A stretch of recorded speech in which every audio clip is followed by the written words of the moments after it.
Selamat datang, I'm Kalisha, reporting from the banks of the Batanghari River, the longest river in Sumatra, stretching over 800 kilometers from the highlands of West Sumatra to the lowlands of Jambi province. The Batanghari is the lifeblood of millions. It provides water for agriculture, fisheries, daily use, and transportation. But today, this river is in grave danger. Pollution, deforestation, illegal mining, and weak institutional oversight have pushed the Batanghari to the edge of collapse. This is not just ecological crisis, it is a human crisis. In this segment, we investigate how the Batanghari measure up to global best practices through benchmarking, reveal its critical management failures through gap analysis, and explore its vulnerabilities and opportunities through SWOT analysis. I spoke with both government officials and locals to uncover the truth and explore whether a recovery is still possible. I first spoke with Dodi, a senior official from the Ministry of Environmental and Forestry, to understand how Batanghari's resource management and water compares to world-class models such as the Rhine in Europe and Brantas in East Java. Thank you, Kalisha. And to be honest, the condition of the Batanghari River is far below international and even national standards. When we do benchmark against rivers like the Rhine, the Brantas, or even the Murray-Darling in Australia, the differences are stark. And in those basins, multi-stakeholder governance bodies are given real decision-making power. Meanwhile, in Batanghari, the condition remains fragmented across the ministries, provincial offices, and also local governments.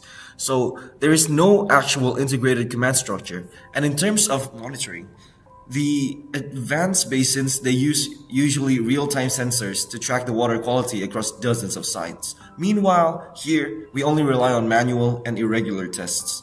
And back in 2023, the mercury levels near the PETI zones reached 5.3 parts per million according to the data from the Balai Wilayah Sungai Sumatra 4. And that is over 5,000 times the WHO's safe threshold. The biochemical oxygen demand, or the BOD, in the lower Batanghari has surpassed 6 milligrams per liter, which officially categorizes it as heavily polluted.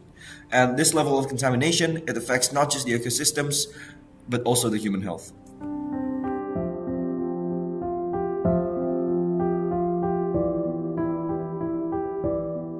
If we look at the gap analysis, the environmental gaps are severe. Mercury contamination from illegal mining is uncontrolled.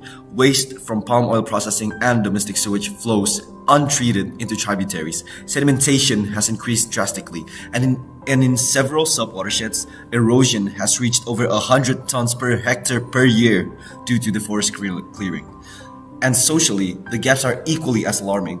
The rural communities, especially in upstream areas, they struggle to access clean water, and public understanding of sustainable water practices is limited, and traditional knowledge systems are excluded from water governance. On the institutional side, there is a major disconnect in planning between the central government and the districts. So regulations exist, but enforcement is weak, and data sharing is limited. Agencies, they work in silos. These institutional gaps are at the root of our failure to respond effectively. To get a view from the ground, I traveled upstream to Lubuk Kapayong, where I met Nanda, a community advocate and member of a local NGO working on river restoration. She shared a sobering picture of how this crisis is affecting daily life. Thank you, Kalisha. This river is our life.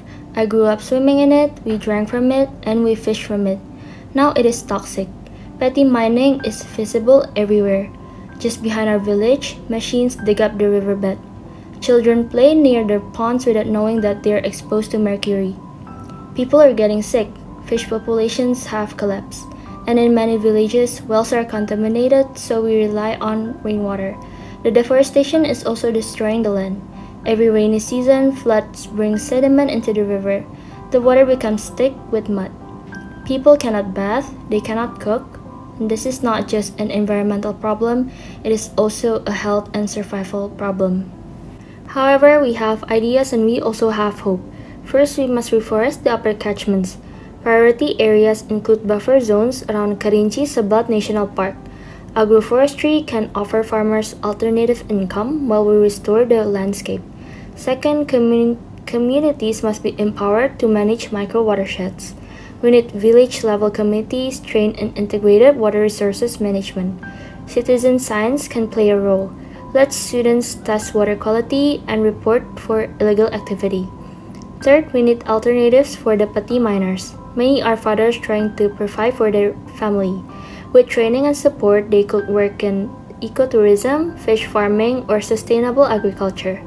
These are real, proven solutions. What we need is government support and also a legal space for us to act. To frame these challenges and opportunities clearly, we now turn to the SWOT analysis of Batanghari River management. Pak Dodi and Bananda, can you help us walk through this? Of course. Let us begin with the strengths. There are formal structures in place, like let's say the Balai Wilayah Sungai and also the BPDAS HL. And we also see a rise in public concern, let's say like the NGOs, universities, and some local leaders as they are actively pushing for reform. But then again, the weaknesses are still deep. Illegal mining is widespread and still very dangerous. Waste infrastructure is almost non-existent in upstream areas, and land use planning is inconsistent and lacks enforcement. Many district governments lack the technical capacity to implement the IWRM properly. The opportunities are significant. Indonesia's RPJMN already prioritizes water resource management, and there is support from the donors such as USAID and the Global Environment Facility. And there's also programs like the GEF Sumatra that supports reforestation and also climate resilience, but the threats are just as serious. Climate change is intensifying rainfall variability, and in the last 5 years, we have seen both flash floods and droughts.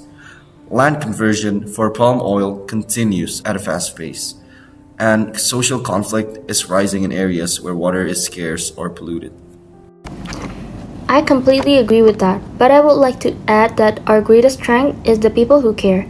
Mothers, youth, elders, we all want to save the river. If given the proper tools, funding, and legal space, communities can lead recovery. The recovery plan must include direct community action. We need small grants for building toilets, planting bamboo along the riverbanks, and training local monitors. We need a mobile app for citizens to report illegal dumping and mining. Technology can help, but only if it's accessible. The river will only recover if those who live closest to it are at the center of the solution. So, where do we go from here? The answer is not just in more regulation, it is in system change. First, establish an integrated river basin council for Batanghari with legal power and inclusive membership. Second, restore degraded lands through large-scale reforestation and incentivized agroforestry. Third, enforce pollution control through automated monitoring and legal action. Fourth, empower communities with knowledge, funding, and legal recognition. And finally, build a centralized river basin information system to integrate hydrology, land use, and pollution data. Without this, decision makers are flying blind. With it, we can build accountability. The Batanghari River is a mirror. It reflects how we treat nature, how we govern resources, and how we care for our people. Today, it shows a system in crisis, but it is not beyond saving. If we act boldly, collectively, and immediately, we can restore this river. We urge policymakers, private sector actors, and citizens to take this as a warning. The future of Sumatra's longer river depends on what we do now.